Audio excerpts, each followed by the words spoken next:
Hey guys, it's 3017D here. We are going to show you our early season robot, and we're gonna explain some of our successes and failures that it had and why we just decided to change it up.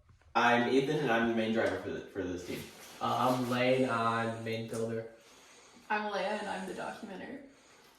So to start off, the robot as a whole, it just consists of an intake, a CATA, and our drivetrain.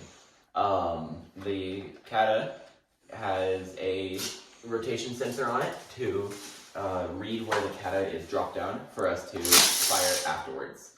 And then the intake is a simple 5.5 watt on a sprocket rubber band intake. The drivetrain is a 4-motor with three 3¼ inch wheels to drive. It does not go over the barrier though. And we have flaps. Yeah. But they don't really work. So some problems with our bot.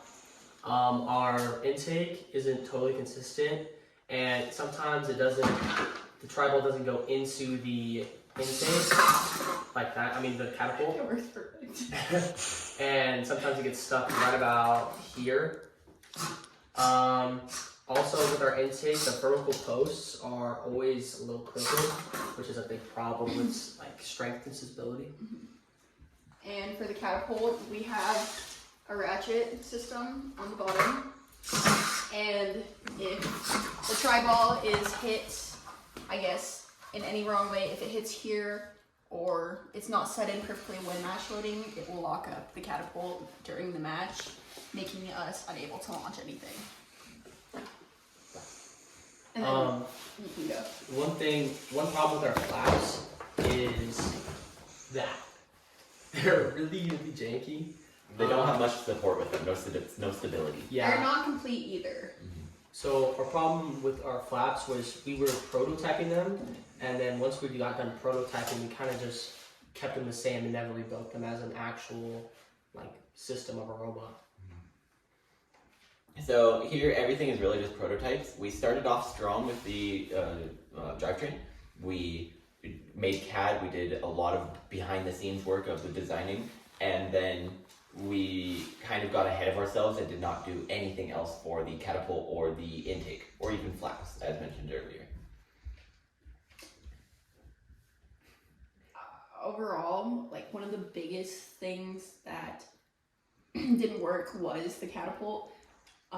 During matches, it would score a lot of points if the match loaders were extremely careful and set the tri-balls in like a certain way every single time. If they like even set them in like, just a little bit different than how they were supposed to be, it would lock up everything and it wouldn't continue to launch, making us not be able to score the points that we would have been able to if it would still be launching.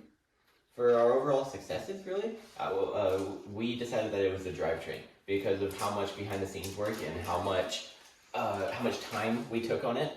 It worked incredibly well, but it could have also been better.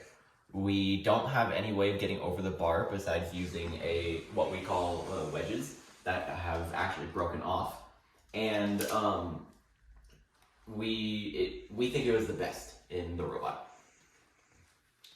It also was bowing too. Yeah, the Motors are support, kinda coming in. this structure on it was not the best. So why do we want to change it? Well, some of the reasons we want to change it is because our robot now is just it's not competing at a level we want to be at. Our notebook is, but our robot is our lacking factor of the team. So we were thinking if we improve our full robot, then we will be a 10 times better team.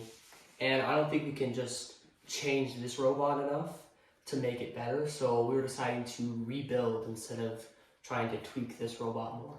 And I guess do everything that we didn't do, like recognize what we did wrong while building this robot, which would be maybe not copying the CAD exactly how it was supposed to be, or not actually completing the steps of the design process and just building.